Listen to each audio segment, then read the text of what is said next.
Welcome to the Hip Hop Hustle podcast. I'm with an awesome guest hailing out of Nova Scotia as well. I seem to get a few Canadians on this show, which I also love, but Quake Matthews has come through. And if you're not sure of Quake Matthews, he's been in the industry for, I think I saw on your Instagram, 18 years you've been doing music.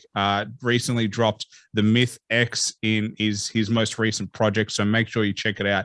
He's done tracks as well with people that I'm a huge fan of, Royce da 5'9" in the first album you ever dropped. And he's also done with Rex as well, a previous guest to the show. So if you're not 100% sure about Quake's credentials, clearly some legends of hip hop have been, supporting you and have been, on that wave. So definitely worth checking out. But how does it feel, man? 18 years in the game. It feels like, I'm sure like you click your fingers and time passes. Yeah, it's crazy. It's crazy. Like I was thinking about it today, and I think I started music when I was 14. So I don't know if you could technically qualify that as in the game when you're just starting out. You know what I mean? A lot of us start on karaoke machines and different things of that. But I think the first album I appeared on was a group album I did, and that was like 2005. So either way, it's been a long time, man, and I'm blessed to still be here, still doing it, and be on an incline. I think that's the goal, man, for me anyways, is as long as I can steady incline and be in a better position than I was yesterday, then it's still fun to me. You know what I mean? Once it starts not becoming that, and when, people get stagnant and complacent, that's when I think it's really not fun anymore. And it may be time to hang it up. But hey, I'm still going, man. Can't complain. Well, I always have this question because it's a long period of time in a really tough industry.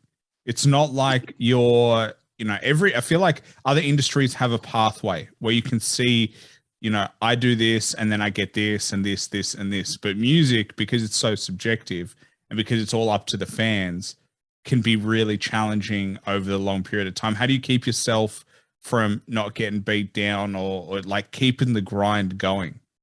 Oh, you don't keep yourself from not getting beat down. I think realizing that you're gonna get beat down and you're gonna feel that way is a part of the journey you have to accept. There's just reality in this thing, man. And it's kind of a blessing in a way because, when things go wrong and you do feel that beat down, it gives you time to reflect and analyze on the situation and maybe learn from what not to do next time. If you just had an easy breezy, smooth career, the minute something went wrong, you wouldn't know how to handle it. So I think that, those times you are beat down, really, if you don't feel sorry for yourself and really take time to reflect and, figure out what you could do different, I think that's just what builds character that is going to sustain the type of longevity that most artists, I'm sure, are looking for. Myself anyway.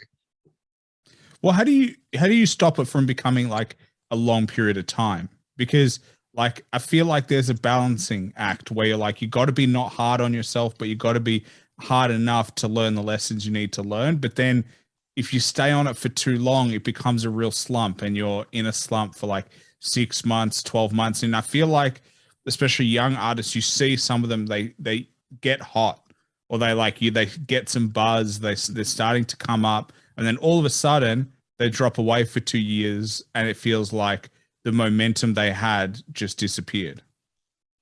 Yeah, I feel you.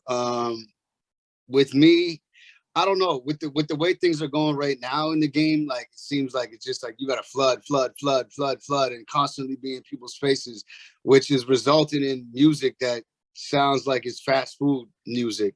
You know what I mean? I think there's artists that go away for 5 years and come back and change the world every time. Look at Frank Ocean or somebody who has, undeniably great music. I don't think it matters, the amount of time. Like a Pusha T, for example. Like when's the last he named his shit Daytona because he has the luxury of time. I get it. Maybe it's not the same for young artists trying to build the buzz, but I think that we got to stop looking at the moment and look at this as a forever game, man. It's a forever game. And if you spend uh 4 months, whatever it may be, 2 weeks, whatever, finding yourself, doing whatever you need to do. I don't think you should beat yourself up. If your heart's in it, then your heart's always going to be in it. You're always going to be thinking about it every day. The people that fizzle away are the people who become unsure if this is really for them or if they want to do it. That never wavered for me.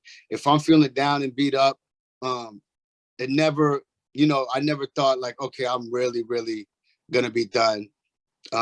You play with yourself sometimes in your mind, like, fuck, I might stop, but deep down, you know that you're not going to. And again, I just think great music, however long that takes to make or build or whatever, I think it's always going to be undeniable in the world. If it's something that dope, Yeah, I tend to agree. I think, you see all these artists who take a long time to drop a project.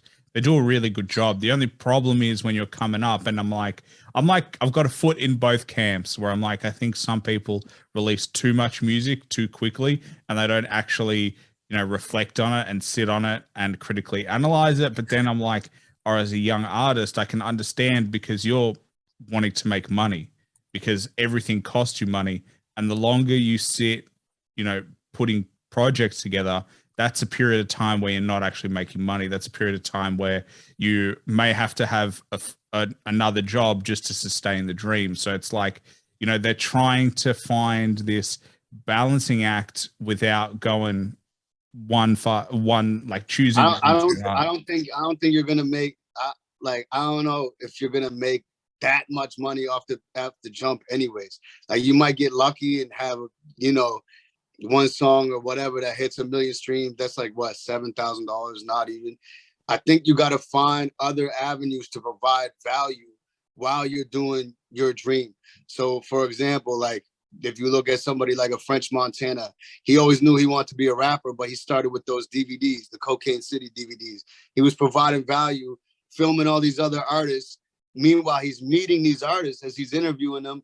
Boom, boom, boom, the connections in the game. Like, for example, what I did and what I'm doing is I'm doing a lot of sync placements. So music for TV, television, movies.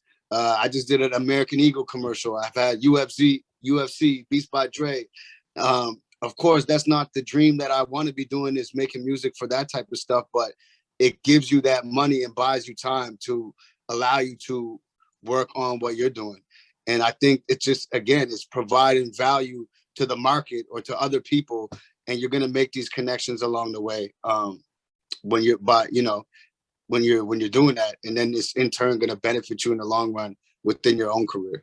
Well, I love that as a like a concept of like still add value to the industry in some way, that it doesn't have to. Yeah, because everyone wants to take. Listen to my song, get on my record, take. But no one ever is like, the people that win are in the beginning. They're like, yo, what can I do for you? Or what can I provide? What can I give? It's all, everyone wants to take, listen to me, listen to blah, blah. But as soon as you switch that mentality and start thinking about, okay, how can I provide value? Maybe you're a songwriter. Maybe you co-write with some other people. Maybe you get paid that way. Maybe you make movie shit for sync, like what I said. Maybe you're good with a camera and you can fucking shoot videos for other more popping artists that are on. But it's ways to get your foot in the door, and I think people got to start thinking of that, instead of a lot of people just want to be the victim and think the world owes them something, when reality the world owes you nothing. And chances are there's millions of other people doing the exact same thing you're doing, and you're not that special. So how are you going to stand out? Well, why do you think? Well, I think it's a good point that, like, I think it's ego driven. Like, entertainment generally is ego driven, that people want to feel good, and you want to feel good as the person creating the art. But what do you think it is that has really kind of popped that mentality that it's all about me and it's not about the collective good? Because, I mean, hip hop is so collaborative anyway, with features, and you see people jumping on tracks, and then you see, I mean, producers to me haven't gotten recognized for years, and they're making rappers pop off. So if it's like a weird kind of place where the rapper is always seeking, recognition, whereas there are so many people in the studio who just don't go recognized. Yeah, I don't know what it is. I think it's beyond rap. Like I think it's just in general, man. A lot of like sometimes a lot of people want to be the star. They want to be the one to hit that lotto or whatever it is. I don't know. I don't know what it is, man. I don't know. But if you have that attitude, like that ego, that you're better than everyone and whatever, if you have that attitude coming in, you better be the greatest of all time, because no one's gonna want to work with you. You're gonna burn all your bridges, and the only thing that's gonna sustain you at that point is if you're better than everyone else. And even then, you can only be hot for so long. And the people you stepped on climbing up, you're gonna have to see them when you're falling back down when they're going up. So I mean, my theory is just be cool with everyone and try to provide value to others and be selfless. Because I think at times when you be selfless, you get rewarded in ways beyond your wildest imagination than if you would have been greedy and took everything. Everything goes around and comes back around, man. It's facts. Well, have you ever worked with an artist that you felt was like really self-serving? Like, did you have an experience of that? Not really, man. Not really.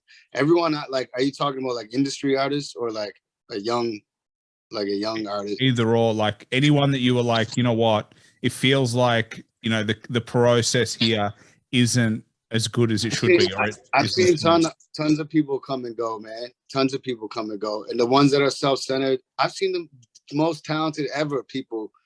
And the ones that are self-centered, they never last. And I don't know if it's a correlation. A lot of the ones that are self-centered don't really like to work as hard either on the music, and they end up lazy and they just fizzle themselves out anyways. So I just feel like there's an attitude that one needs, a positive attitude for success in any industry, but this one especially from my experience, Yeah, I think the whole outlook of like, one day at a time, one step at a time, look at your blessings rather than looking at, everything as a curse is really important. Because I mean, yeah, man, like, bro, like even when I start feeling like that, I gotta check myself sometimes, because I'll be like, man, 5 years ago, even 2 years ago, 3 years ago, there's shit I'm doing right now that that kid a few years ago would have dreamed of. You know what I mean? But then once you achieve that next level, you want to get to the next level. And once you get to that level, you want to get to the next level. And I think a lot of people don't take time to actually stop and smell the flowers and be grateful for the times they do level up. They just want to go right to the next level. And that shit is a never ending chase, because when are you ever satisfied? You're going to be bigger than Jay-Z? Like what? And then like you know what I mean? It's just a never ending chase. I seen J. Cole talking about this, and it's just like, I think that if you turn inward and be grateful for the things, that's how you feel sustained, is gratitude, because there's always another level. There's always, even clothing. Like, you ever buy a new whatever fly coat or something, you first get it, you put it on, you feel that high, and then like a week later it's on the ground and you want something else or whatever it is. It's never going to stop in life. And I think the only way to feel sustained is gratitude, and that takes a lot of people a long time to learn, and because it's constant reminders. Even I have to still remind myself when I'm feeling like that. I have to stop and check myself, and it's about discipline, I think it's also because like the people who tend to be successful are really motivated as it is.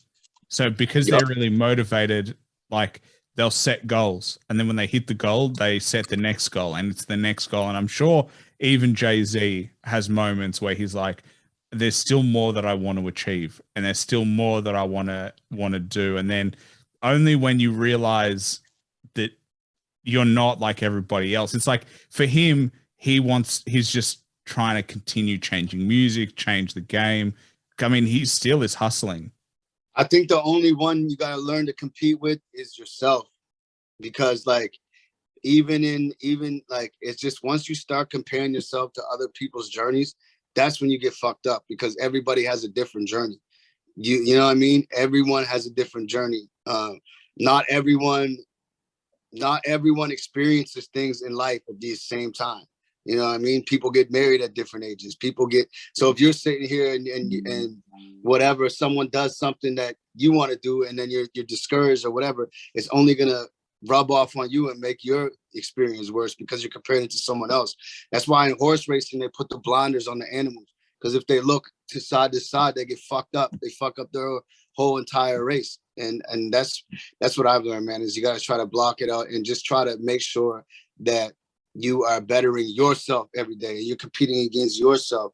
And then when you look at it that way, that's how you can keep a steady incline. I think that's why I've done that. But when you start comparing yourself to other people, it's not your journey. They're not the same person as you. They haven't had the same experiences, same opportunities. Everyone experiences shit at their own pace. And I think that's one of the big things, you know? Yeah, I think it's like the combination of like we see everyone's quote life unquote. You know what I mean? Like we see their life on TikTok, on Instagram, and they're showing you what they want you to see. So then you're like, oh, I've got shit times, and then I compare. It's the highlight reel. Yeah, it's the highlight reel. You're comparing your normal life to everyone else's highlight reel, and a lot of times when people post those highlight reels, like I know people, I do it myself, but I know people for sure, because I can get into that mentality for sure, that when they're not feeling great about themselves, they post a picture or whatever of them doing something great, so then they can get that reassurance from everyone else commenting and reacting, and then that becomes a drug, because now you're basing your happiness off that shit and not your own journey, and that's dangerous too, you know. I don't know, man. I would suggest anyone that's trying to do music or anything in life, is a lot of shit that helped me is, man, reading, learning, learning about life, experiencing shit, traveling outside of where I'm from. Like, I think the better person you become, the better, and the more knowledge you have, the better artist you're going to be. And the better you're going to be able to navigate through this game in this life, you know? well, I think reading in general helps musicians because it's like it taps into this creativity that you have, and especially if you're trying to construct bars and you're trying to construct, you know, rhyming patterns and figure out which words fit here and there. Whereas like when you see the words and you read them, you're like, oh, what if I pronounce it like this, or what if like I fit it in here, and it will start to open up paths. Like it feels like reading is underrated, but most artists that I speak to talk about how important just reading is, just not only for their own mental development and their own, you know, journey, but also for the art form. Hell yeah. And you know what's crazy? When you said see the words, like I do audiobooks. So it's like, because I retain information better by hearing it. And I think that comes from, you know, growing up studying, we used to have tapes, studying rap tapes, hitting stop, writing the lyrics down, hitting play, writing the lyrics down, rewinding your tape, trying to like, you know, really studying it. And I feel like that's just how I learn better. So I would suggest anyone who doesn't want to read or finds it boring, get an audio book, man. If you're like me, it's just shit is just like listening to music. You can retain it, goes by quick, you know, it's all good. Well, I think I'm an audio learner as well, personally. But when did you figure that out? Like, when did you go, you know what, this is for me, the easiest way to learn? Because in school, when I was in school, well, I don't know. I don't think we had fucking audio books. I'm sure there was, but it wasn't like an app on your phone. And when I discovered that, is like I never read a book through school. Like I'd read a page, and by the time I finished the page, I would be thinking about something else, and I wouldn't even know what I just read. I'd just be going through the motions. And when the audiobooks started popping off or whatever, like a few years ago, I started just getting into them, and they held my attention. Like they really held my attention. And I was like, damn, okay. And that's when I really just fell in love with, you know, buying all kinds of them. And at first I was like, damn, like I'm spending $20, $30, you know, like I was having a hard time justifying it every couple of days, whatever. But then it's like, you go look at a double, drink at a bar is like, that's the price of literally you taking a shot. Like, you could better yourself. So once you look at it that way, like, it's a no-brainer. It's also like really helpful to be able to go for a walk or like do exercise and still listen to something. Like that's what I love is like I can jump in the car and I can throw an audiobook on, or I can throw a podcast on and I can learn while also driving. Like it's just reading, and I feel like that's society now is we can't do one thing at a time because we're always on the go, and we should be able to do one thing at a time. But like I think the audio version is so accessible because you can do just your general life stuff and still get some value. That's a great point too. Like you can't work out and read a book. You know what I mean? Like that's a good point. You can't drive a car and read a book. Like, well, you shouldn't. I think that's what we're trying to say. You shouldn't drive a car and read. Yeah, you should. I'm sure you can. You can. I'm sure you can. Damn. Well, what have you been reading recently? Recently, shit. I just bought Will Smith's audiobook and he reads it. So I'm getting into the part right now where he's like getting into hip hop and shit. It's pretty dope. And there's another one called it's Dale Carnegie I'm reading right now. I'm doing two at once right now. The Dale Carnegie is, I think it's how to influence, something about how to influence people or something like that. Is it how to make friends and influence people? Yes, that's the one. Yeah. Yep, that's the one. That's a really good book. That's just like a self-development book. Yeah. That's pretty much all I do. The self-development. Rarely I'll do like an autobiography or something unless it's like someone super dope or that I'm interested in, I feel like Will's gonna have a crazy story, so I had to grab that one. The one thing about audiobooks is like I can be interested in a book and then I hear the voice that's reading it and I'm like, no, I can't do it. Oh, that happens to me. Do you know Eckhart Tolle? Yeah. Yeah, Eckhart Tolle or Tolle, I don't know how you pronounce his name. When he like his books, like, bro, I bought two of his books. As soon as I hear his voice, I can't do it. Like, I don't know why. I just can't do it, man. Like, I just can't do it, man. I'm like, damn. It just turns me off. No disrespect to him. I can't do it. So, but when it's person, that's when I fuck with. Like, I see books that I would check, but it's not even him. It's like someone else reading it. And I'm just like, who had a dope book? Ross had a best book, but it was super short. But it was, I go through that one a couple times because it's only a few hours. But Russ, he got a dope ass book and he reads it. So you can feel him when he's talking about his journey. Like you can actually feel the person that's going through it. You can hear the emotion and the different inflections and the nuances. I think it just adds to the story, Yeah, I remember I'm a big fan of Tyson Fury, the boxer, and he's got a really interesting story. He came back from depression and drug addiction, and he was world heavyweight champ, undefeated. And I remember buying his book, and literally he's there for 30 seconds, and then a friend of his is reading it. And I'm like, I wanted to hear your voice because like I'm a fan of you, and like I want to hear your voice tell the story, not your friend. But that shit is probably so tedious to record. You know what I mean? Especially a boxer been hitting the head that many times. Like he probably tried to do two couple pages and was like, no, fuck this. I mean, Prodigy's book, Prodigy reads his. Oh hell yeah, bro! Let me show you this. Bro, this is the first book I think I ever read, like book. But yeah, I got this, and then I opened for him, man. I actually got this, the only rap autograph I got. Really? Yeah, man. Yeah, and he wrote, and it was dope as fuck because I didn't ask him for it. When I was talking to him, I was holding the book. I wanted to ask him. He's like, you want me to sign the book? And he did. And he put to Quake. Like, he never asked my name. Like, he knew my name. And that was kind of like, whether someone told him or he saw me open or whatever. But that was a fucking crazy moment for me. I'm like, damn, he didn't even ask my name. He just wrote it. I was like, that's fire. Because that's one of my favorite MCs of all time. Prodigy, that's up there for me. P's one of my guys, man. So how did you meet him? How did that come about? I opened for Mobb Deep when they came to Halifax. So how was that connection built? Shit, I forget who was putting on that show. One of the promoters in the city was putting on the show, and I'm one of the prominent people in the city, I guess you could say, without sounding like a fucking asshole. But I'm the best. I'm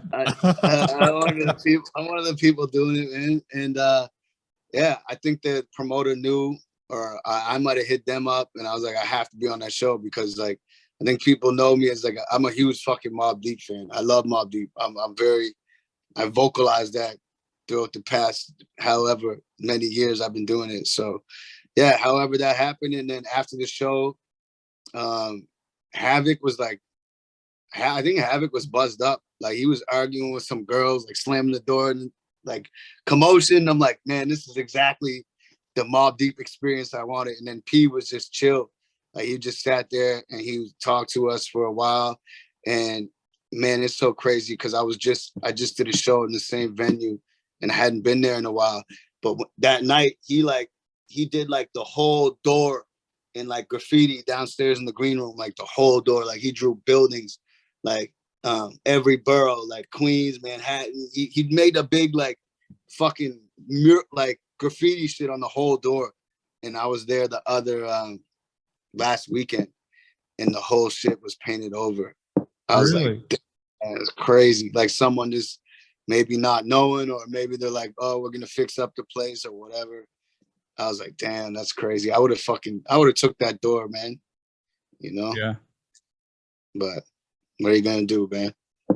So how was it like? Because to me, meeting someone or a group and people that you idolize and look up to for a long period of time, and then when you actually meet them, that experience can be surreal. How was it actually, talking to them and meeting them, and like, did it meet your expectations? Like, did you feel anything in particular when you spoke to them?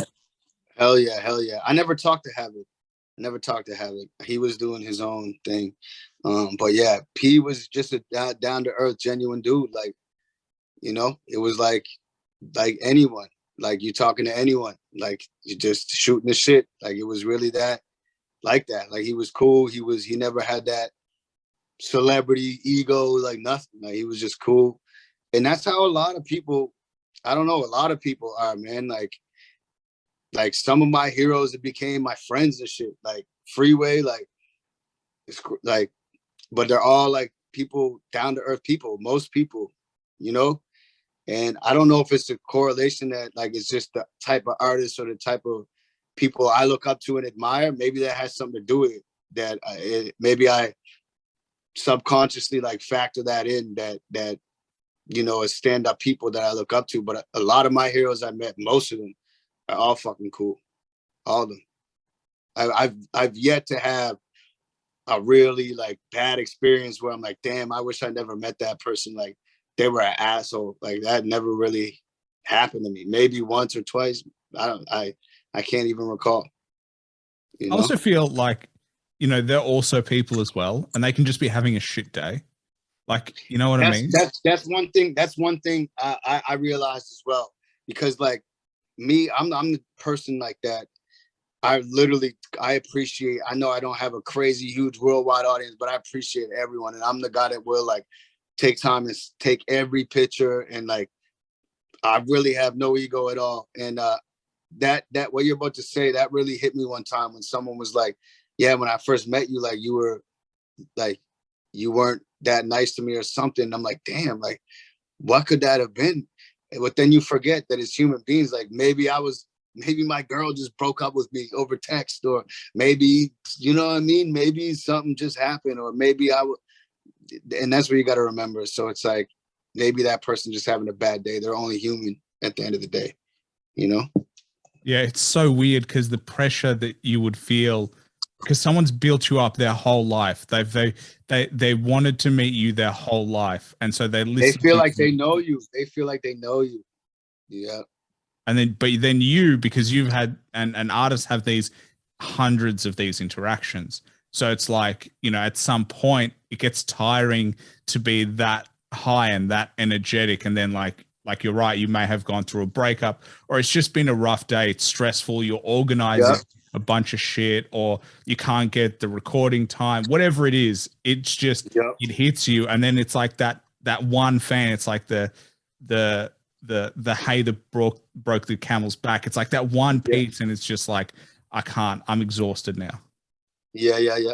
It's crazy because I have the weird window, like, because of both sides of it, because like I'm also a huge fucking fan of this shit. So it's like you get to, I guess when you go through it, you can kind of sympathize with another artist who maybe is having a bad day or whatever, you know? Yeah. But then at least that fan who said that was like, he had a better experience when he came to see you again. So I think sometimes you just got to have that perspective of like, you know, just give them a pass. And I feel like we're really quick to crucify people without like actually understanding what they were going through. Big time. We jump to assumptions, man. And I think that's from another book I read, man, The Four Agreements. Never assume anything. Yeah. Do you know whose book was awesome? Was 50 Cent's book. I never read it. I think 50th Law. Not the 50th Law, the one after. It was like Hustle Harder, Hustle Smarter. Okay, I never read it. Does he read the audiobook? Yeah. So 50th Law is, I think I'm not sure if 50th Law is read by him. I think it's read by Robert Greene, who he wrote it with, who's awesome. Okay. But it's the Hustle Hard one. That's read by him. That's read by him. That's dope. Wow. I was obsessed with that. Okay, I'm gonna check that out, man. Thank you for that. You put me on to that. Yo, I just had a song in his show, Power Book. Is it 2? The Ghost one, Power Book. I think it's Power Book 2, Ghost. I forgive me. I never saw the Power shows, none of them. But yeah, I thought, man, I was hyped because I heard they were gonna do it. I thought it was gonna be some crazy like gangster scene, like Method Man's in the show, a bunch of people. So I'm like, I can't wait to see like what this is gonna be. And it's a sex scene, bro. Like the song doesn't even really match. I'm just like, I can't even post this shit. Like, but it's funny as hell. Glad to be in the show though, nonetheless, man. Yeah, it's so funny that like you're like, oh, imagine if Method Man was there and listening, and like that's what I'm saying. Like my shit's Method Man driving down the street or something, playing my song. Like I was like, maybe it'll be, you know, your imagination runs wild. But yeah, glad to be there though, man. Do you know what that's like? That's like when I interview you and I'm like, oh, you've met Drake, and then Drake might see this and Drake might want to come on the show. And it's like this like, you know, pathway of like, it's honestly the dream has to be there because it just keeps you going, like of just what could happen. Of course. Like, I think that, I don't know. I mean, a lot of people would say, you know, it's foolish or it's unrealistic, but I that does keep me going, that type of shit, because 99% of the time it's not going to happen the way you think, but sometimes it does, man. And when that shit does and does happen like that, it's crazy, man. It's the best. I believe in the law of attraction too. So it's like, I feel like you gotta visualize that shit. You gotta put that frequency out in the world, and that shit will bounce back if you focus on it long enough, I guess. Well, I mean, something it happened crazy to me is like I interviewed Sick Flow, who is like Black's dad, spelled with a 6. So that's his dad.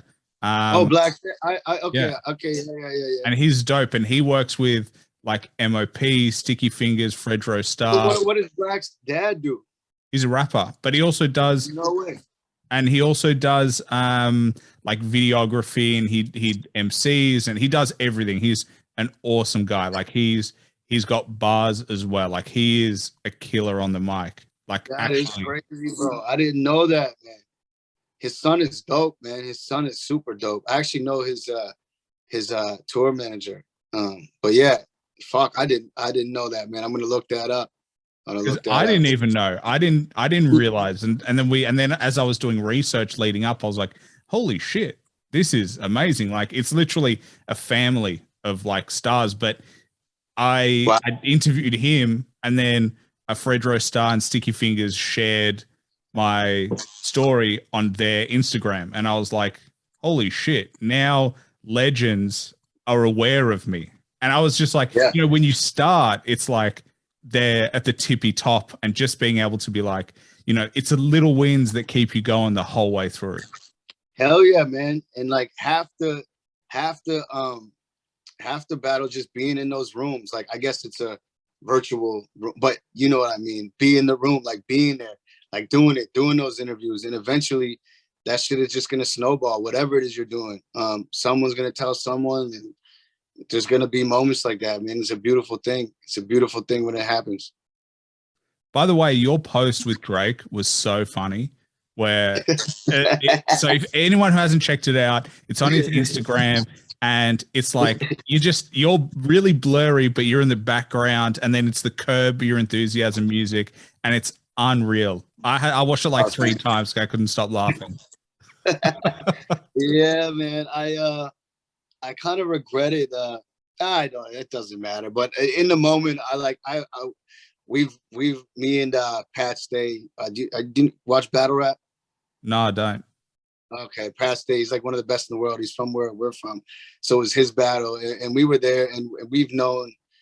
We all came up in Canada and stuff. We've known Drake for a long time, and I think our mentality was like, there's so many people asking for pictures, and it's like, man, like that's just some corny shit. So I was like, fuck it. And then when I got home, I was like, man, we went to California. We did this like Drake birthday event. We did all this cool shit, met all these cool people. I was like, we don't have one fucking picture from our vacation. And I was like, damn, that kind of, you know what I mean? Like that kind of sucks. I wish we had something. And then I'm just scrolling through my explore page, and I see that clip, like it's like Drake Daily, and I see that shit. So I just put the Curb Your Enthusiasm shit to it and made a little funny thing with it, man. But it's better than what you could have done, which is like, hey, see me with Drake. It's better because you made a joke out of it. Like it makes it. I don't know. To me, it works. Yeah, like I don't know. Yeah, I think I made a cool little laughing piece out of it, man. I mean, yeah, it was a dope fucking weekend, man. Yeah, if you got some time, check out Pat Stay, Patstay. He's a battle rapper, man. He'll be one of your favorites, man. I'll definitely check him out. I'm gonna write it down in my phone right now because I will 100% forget. But something I wanted to ask you was like, it was Pat Stay. Yes, sir. There we go. He's in there. Something I wanted to ask you was like, obviously seeing Drake and like growing up around, like he's very different to what you would have seen when he was younger. How is it like seeing the evolution of an artist like that? Because like he's arguably the biggest artist in the world, or he's definitely in the top 5 biggest artists in the world right now. But how is it like being like, you can see the pathway, or you saw the trajectory and you knew him before he was actually, as big as he is now? Yeah, I just want to correct, just in case someone might misinterpret it, but I didn't grow up around him. Like we're from Halifax, he's from Toronto, like it's a long way away. But at the same time, it's a Canadian rap scene, so it's not that big. And yeah, it's actually the weirdest thing is like when I was like really starting to get into it, like 16, 17, I was with like a group that he was running with the group and I was running with a group, and the group didn't like each other. Like there was diss records, and like that's how I even heard of him. So it was like the first time hearing of him was taught like, these guys, fuck this guy. Like that was what I was taught. And then like I got to meet him like 2 years later. And this was like when what's the first So Far Gone. So he was already like, now he's like a star. But I got to see all the lead up like on these message boards, from like arguing on message boards to now, oh shit, Lil Wayne called him. Oh shit, now these guys. I remember seeing him with Trey Songz, and I was like, holy fuck. like this guy got a song with Trey Songz. Like this is now it's getting serious. And then even as far up to when I first saw him in that video with Rihanna, like, oh nah.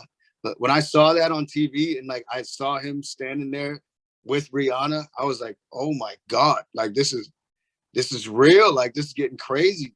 And then obviously from that point on, like just seeing what he's done, breaking Beatles records and shit, like it's fucking incredible. It's inspiring. It's really inspiring. And he's honestly one of my favorite rappers ever. And I mean rappers. I think it's misconstrued that a lot of people say, well, yeah, he makes bangers and he makes pop music, but we're talking about rappers. No, I'm talking about when he raps the straight song all the way through. Usually the song has a title with a time and a place. You know what I mean? When he gets on that shit, like I really think there's not many people, if any, fucking with him at all. I know for my own personal artistry, like whenever I hear him snap on something, like it makes me want to grab a pen and fucking go do something. Like there's very few left that make me want to do that. When I hear a song, when I'm stop what I'm doing and like, all right, I have to do something crazy now. And he's one of the people, man. And I think he is for a reason. It's incredible. Artist of the decade, man. Like how he went from arguing with us on message boards in our mother's basements to standing on TV with Rihanna, then now the artist of the decade. Like it's crazy. Inspiring. Yeah. I mean, it's inspiring because I mean, in a weird way, you had an influence on his life and his career. And if it wasn't for the back and forth, he may not have been in a place that he needed to be in. Like every experience. I'm just saying, this is my type of thinking. You're not going to take credit for this, but like every experience you have leads to where you end up. So it's like even. I'll tell you a cool thing that did happen though. Like recently, I don't know about back then, but recently, I put out a song and I named it "No Friends in the Industry," and I hadn't talked to him in a few years, and he hit me up and said, yo, that's crazy. I got a song. It's like half done. It's supposed to be for my new album, No Friends in the Industry. He's like, that's wild. Like, what are the chances we got the same name? And then we started joking around for a bit, blah, blah, blah, blah, blah. And then I hit him like a few months later and I was like, I don't know if you realize, but you reaching out to me and showing love, I was like, that meant a lot because I was going through a really dark time.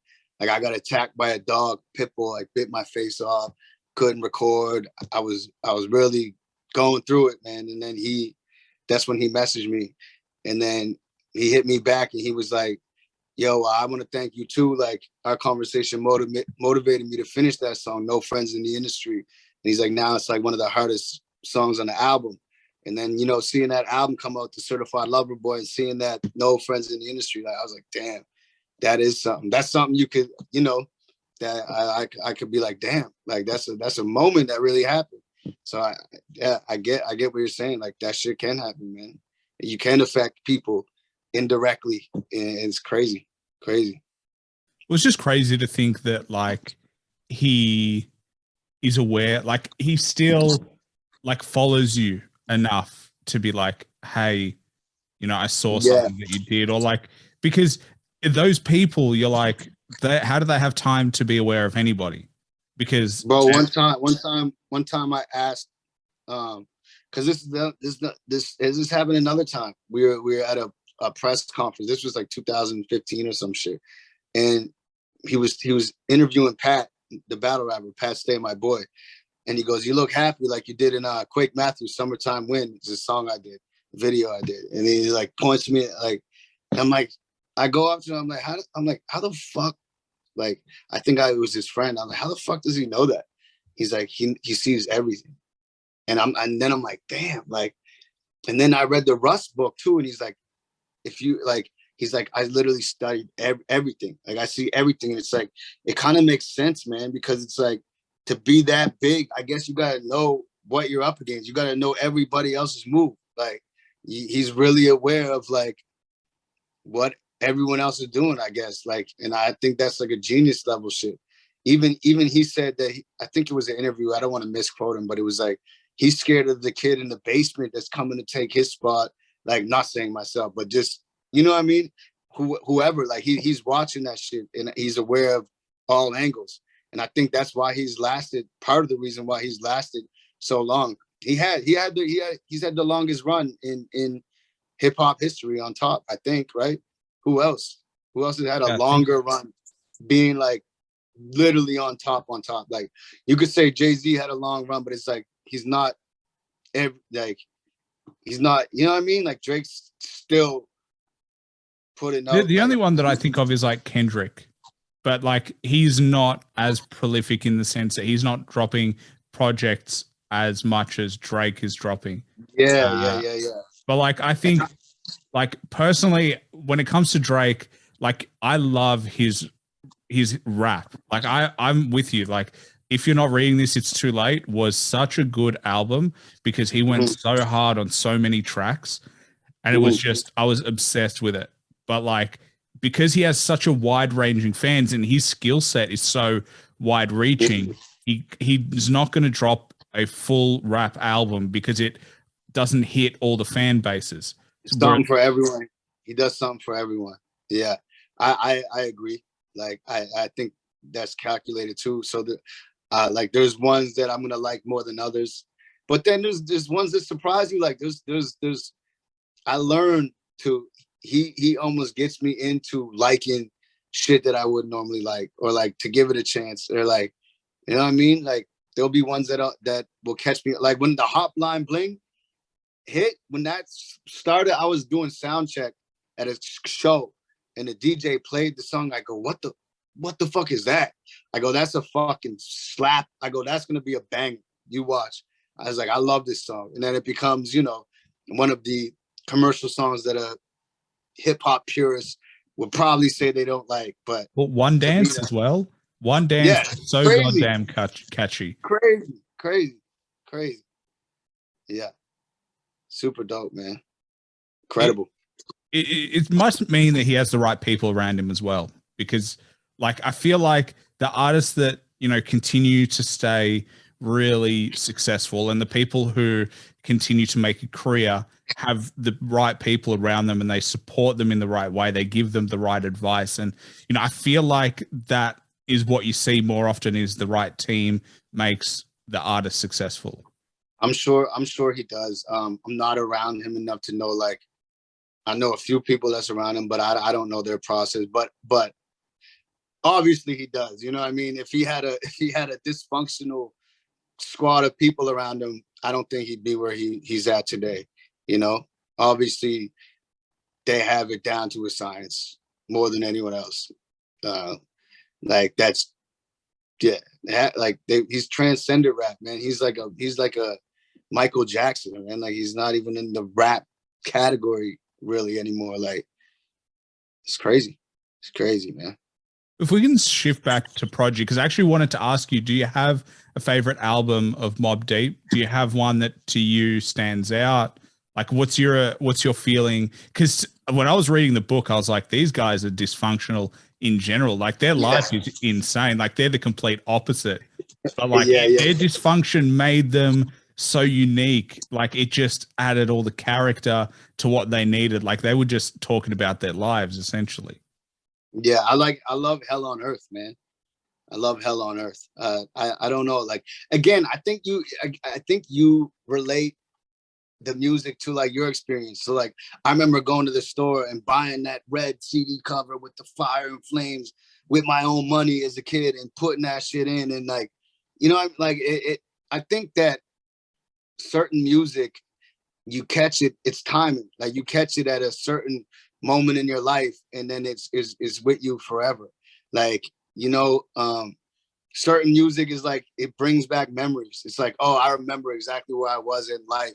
If I heard Hell on Earth today as a 32-year-old man, like, maybe I wouldn't have the same, maybe I wouldn't associate it with those times of me learning to become a man, or me in high school, or me wanting to be an artist of my own, or, you know what I mean? Like, I just think that it's the timing of just when you hear something. Like, so to me, it was Hell on Earth for me. Like, I fucking love that album. I agree. To me, Hell on Earth Like, I think that as a project is so clean. Like the Yeah. production on there, like every track is a killer. Like there's no you Hav- almost can't skip a track. Havoc's an underrated producer, I think too. Like when the hip hop, you know, when people start doing their lists and shit or naming off producers, I feel like like he never gets mentioned as much as he should. Well, I think he's underrated as an MC as well. He's I think so talented. too. Like I think so too.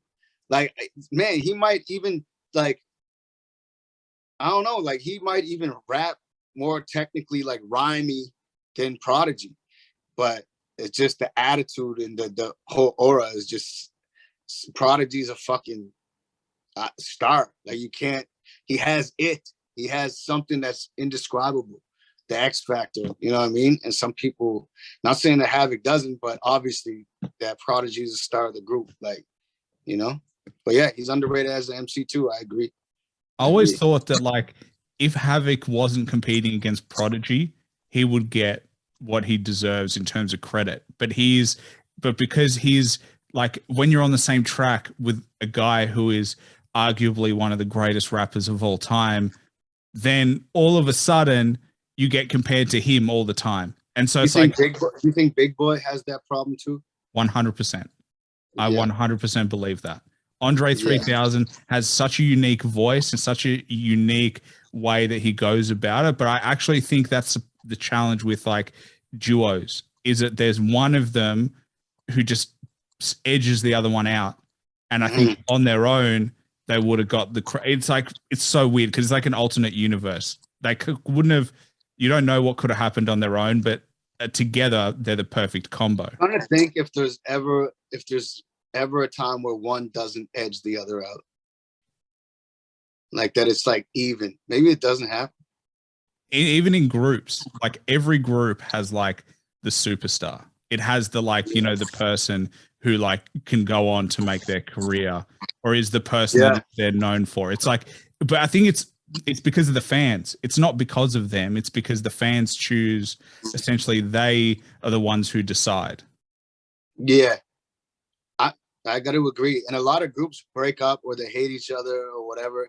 You know what's crazy? I think like the only group I've never heard of beefing with each other, never heard anything is the Locks, man. Never.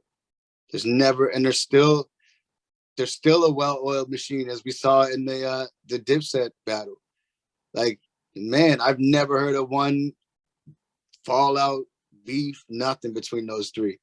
And it seems like they still get along. They still go to interviews together. They still do shows together. I feel like they really still hang with each other. It's crazy. And I think the only way to do that is to check the ego at the door, which is definitely difficult to do in a group of people in a competitive sport. Yeah, it's like, yeah, one dream, one team. That's the mentality that has to be. But I mean, I think the real challenge is when solo artists become a group. Like I think Slaughterhouse had that problem when they came together because from what I heard, it was like at some point they also wanted to do solo projects. Yeah. And then it got in the way of them being able to do a, you know, group project. So it's like it starts to get messy when you do it. I think the only ones who really nailed that model was Wu-Tang, who were able to drop solo projects but always come together as a group. But even Wu-Tang, you'd probably say Method Man is like the star of the show, and then you've got, you know, Ghostface Killer, you've got RZA who produces, and it's just natural that people will gravitate. I think Ray is my favorite, man. If I had to pick one, I think Raekwon is my favorite. But yeah, I've definitely seen Wu-Tang arguing for sure. You know, I don't know. Maybe 3 is the magic number. So if 2 get in a dispute, the third guy can weigh in, and maybe that, I don't know. The trifecta, the Locks, the only ones I've seen, man, to not argue or have a falling out. Even P and Havoc were dissing each other and shit all the time. That shit broke my heart. He had the whole after the book, Havoc had a whole diss with a video and everything on it. Yeah, it was crazy. Crazy. Yeah. Leave the ego at the door. But because something I wanted to ask you was like, why do you think that? Because most artists I've spoken to, they started in a group. Like when they're young, they start in a group. Why do you think that is, rather than starting solo? Maybe I don't know. I started in a group as well.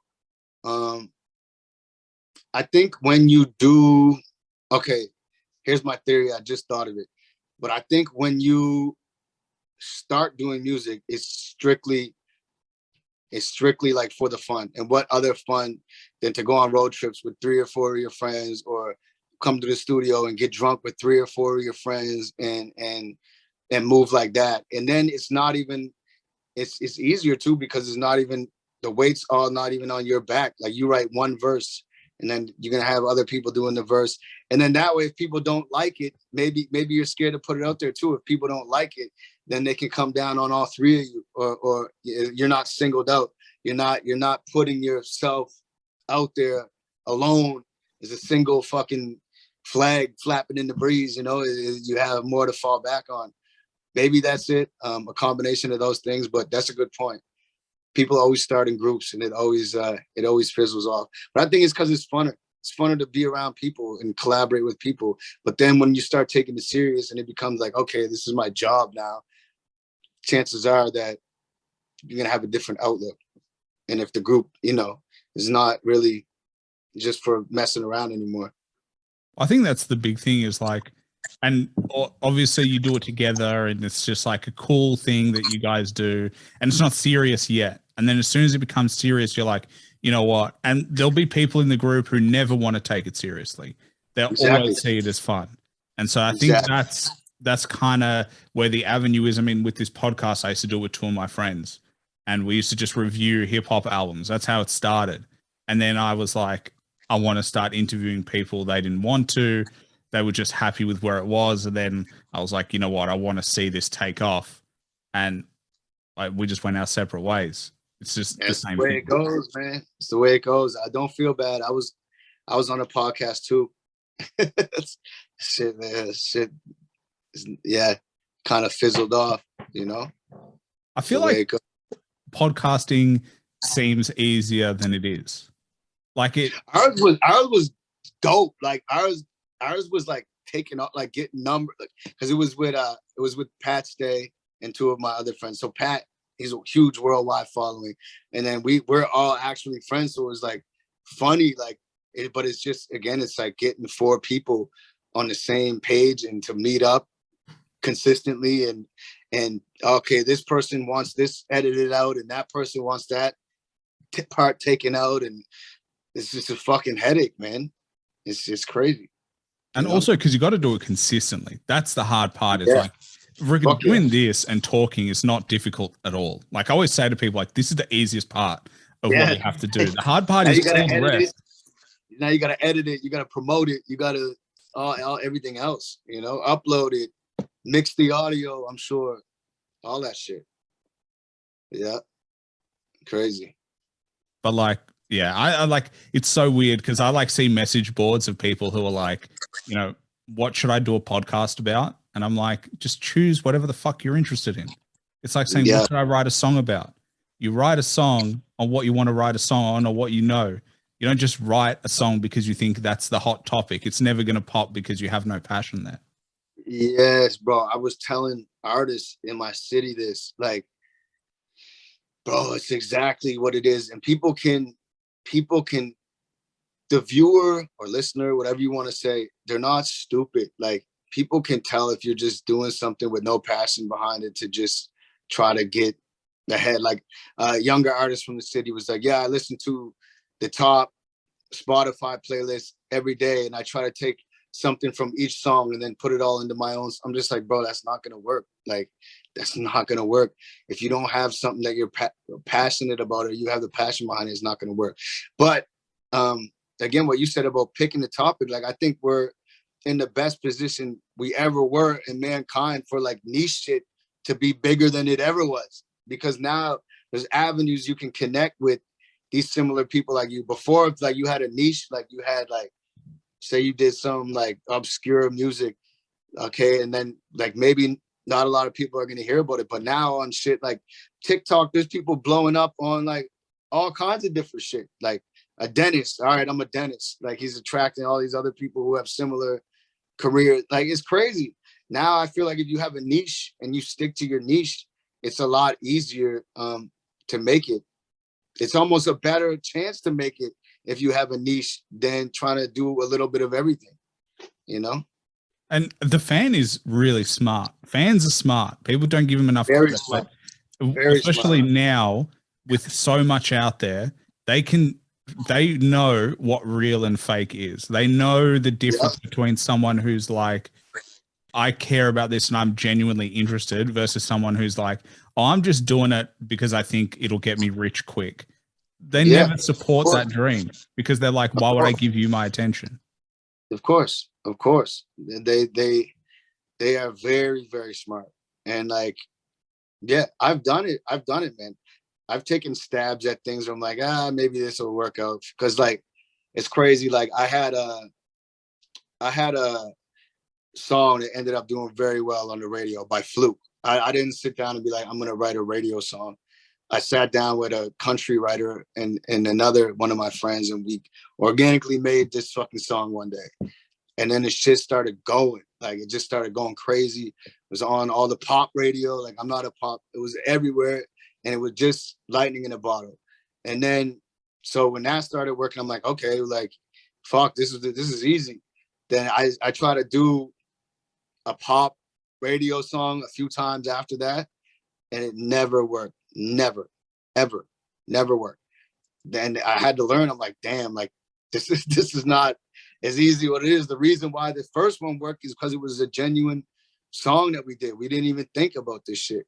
But when you sit down and try to think like, all right, I'm going to try to make a fucking radio or whatever it is, you're fucked. You're fucked. You know? What was the song called? It was called Confessions. It was there's a writer from Nova Scotia named Gordy Sampson. He's a huge country writer. He actually wrote Jesus Take the Wheel, if you know that song. Big song. He's from here. So he does this camp. It's done now, but he did this camp every year for young Nova Scotia artists. They bring us up, beautiful place, give us cabins and shit. And you get in different groups and you do 2 groups a day and you do a song, 3-hour sessions. And just and you get one chance to write with Gordy. Everyone gets one session with him. And that was my session with him. And we just made this song called Confessions. And the shit started just going up on the radio. Then it was on the Prime Minister made a Spotify playlist, Justin Trudeau, and shit was on the playlist. Now we're meeting him. It just started going like, it was like lightning in a bottle. It started going like, and then, yeah. And then I thought that this is what you're supposed to do. So I started trying to do other songs like, you know, like radio songs and shit like that. It just, none of it worked. None of it worked. It's so weird how intention is key. That like, your intention should be to just make the best song I can. That's it. Yeah. Hell yeah. Rather than, because I feel it's just so hard to be like, I'm going to make a pop song, or I'm going to make this song, or I'm going to make that song. Like being an artist is hard enough, let alone to make it so specific. I think there's a misconception of people that are, let's say, lyrical hip hop, or people who do, you know, people who are hip hop purists or whatever, who are lyrical and can really rap. I think there's a misconception that what some mainstream artists do is easy. Like, oh, if I want to just go over here and slap the auto-tune on, I could do what Future does. No, you couldn't. Like, he's really good at doing that because it's him. He's really good at doing him. You know what I mean? And I think that's like, people try that. Like, they try to just be like, oh, I can just make a sellout song. I'm going to dumb down the lyrics and it's going to be the biggest pop song ever because it's easy. No, you're competing with people that actually fucking do this every day, and that's what they excel in. You can't just jump over there and do it. And that's what it is. It's like, if you're not being you, if you're not being the best you, then you're competing as a fake someone else against the real them. And that shit is not going to work. Just not going to work. Well, so at the end of the day, being yourself is what it is. Do you know one thing that is underrated is beat selection? those artists, they choose the perfect beats to match their voice. Like, to me, we spoke about French Montana. French Montana, I'd never go because I think he's going to spit lyrical shit. I go because his beat selection is amazing. He just knows. And he can spit lyrical shit too. Like, he has that New York MC in him on certain songs. Like, when I first started fucking with French, he was on all sample-based beats and rapping and like going. And then, you know, he transitioned to the mainstream artist he is now. But like, I feel what you're saying. It's a science behind it. But I just want to say, for the record, I can list you some songs where French is going, you know. Well, that's what I'd want. I mean, his new album that dropped, he has so many. I never listened to it. He's honestly, I just went through and he's got so many amazing beats on there. He's really? It's like, it's unreal. It's like he's figured out his perfect sound and he's got the perfect engineers because it sounds so crisp. Like, it's clean and it's just, I literally just went through and just picked a bunch of tracks where I'm like, fuck, that is awesome. Yeah, hell yeah, man. And I think it's okay. Like, I think you are probably like a hip hop head like I am or whatever, but I think it's okay. I think a message that we should send too is that it's okay to like other styles of hip hop. Like, it's like, I feel like people want to crucify people for, you know what I mean? Like, if like you see the comments, well, why are you listening to Drake when you could listen to KRS-One or you know, whatever the narrative is? Like, I think we should start empowering and saying it's okay to fucking like different shit, and everything has its place, you know. I agree. It's all mood based. Like, I sometimes I need just a song that slaps or a song that bangs, and like, I don't need like in-depth lyric. Like, one of my friends, he showed me a Young Thug track that I've been obsessed with ever since he showed me. I forget, it's featuring Nicki Minaj. I'll see if I can find it, but it just goes so hard and it's so catchy. Like, my friends got me on the Young Thug too. I'm not gonna sit here and pretend like I know every song, but I'm sold. I'm definitely sold on the Young Thug wave, man. It's so weird because it's not what I would traditionally go for, but he just has this way of creating catchy songs. Like, he just knows his style. Do you know the group? I don't really know them, but I know they're like a big, I don't know, alternative group. Do you know the XX? No, I don't. Okay, he got a song with the dude from that's fucking crazy. It's called Anybody. That song, Anybody, with Nicki Minaj. Anybody, amazing. Yeah. Yep. Yeah, man. Yeah, Young Thug's dope. But I think it's not cool to like that style of music. I think that's the problem, is like, if you're a hip hop head and you say you like that type of music, or there's tracks that you like or artists, it's not, you know, people don't like hearing that. I've honestly grown to me and one of my friends joke about it, but it's like, man, I've grown to, I hate hip hop heads. Like, I just, oh my God, fuck, I hate, you know what I mean? Like, it's like this, you've taken it too far.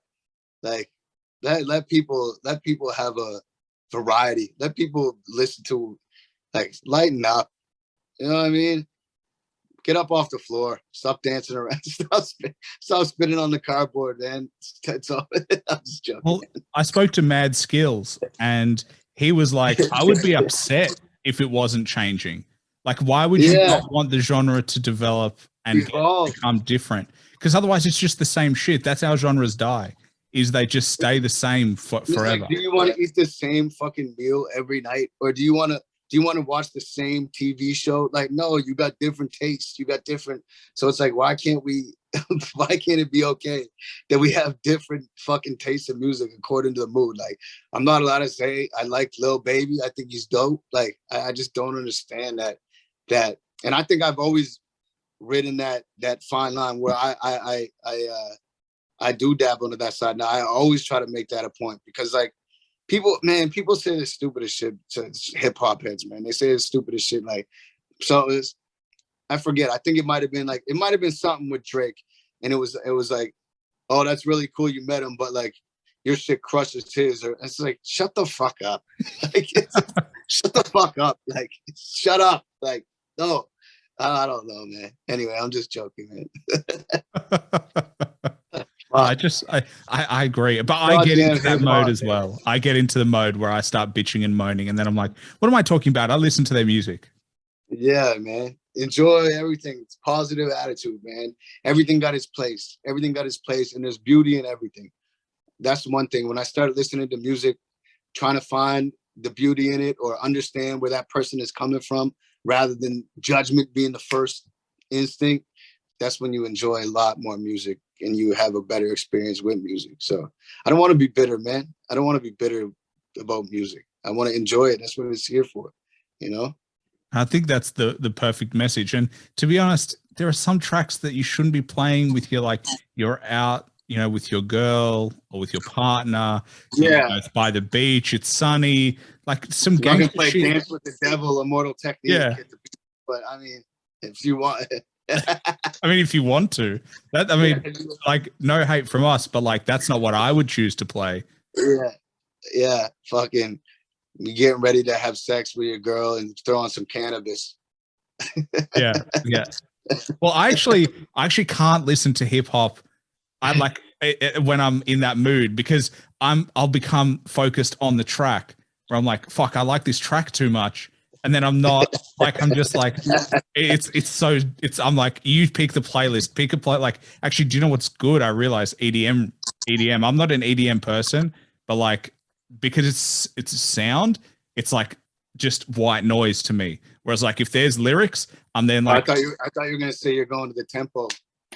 Yeah. Yeah, it helps the pace. The rhythm. That's funny as hell, man. Yeah. Well, man, I only have one more question for you, and it's going to be the toughest question that I ask. It's the only question that I plan on the show. But if you had to recommend one album that everybody should listen to at least once to get an appreciation of, it doesn't have to be hip hop. It obviously can't be your own. Just one album that everybody should listen to at least once. What would it be? I'm gonna go with a underrated thing that was big from our childhood, in my circle of friends. We loved it, and I'm only gonna say this because it's not like an obvious like Illmatic or something like that. Like, so I'm gonna say Master Ace, Long Hot Summer. I agree. Master Ace is Long Hot Summer. Unreal. Amazing. Yeah. He to me is such an underrated artist for what he can do. Like, that album, the way that album's put together, that album's insane. Like, that album, did you hear that album? Yeah, I did.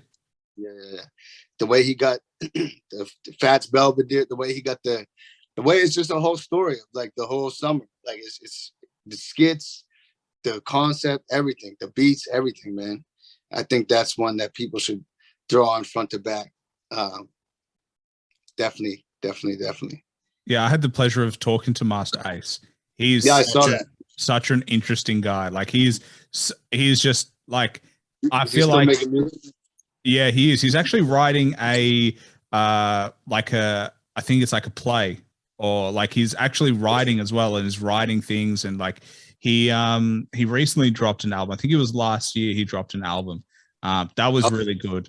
Check it. Get Shot from that is just absolute fire. It just sounds amazing.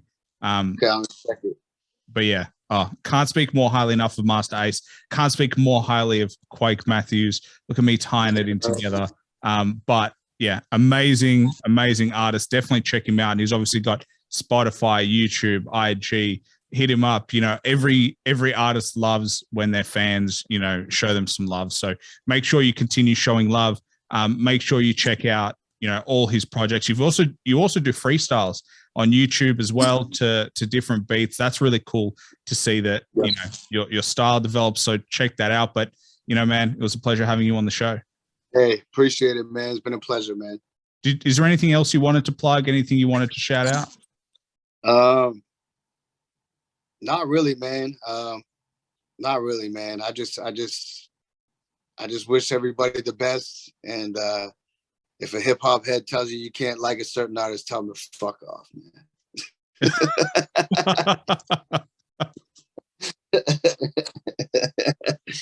Oh man, it's all love, man. I appreciate it.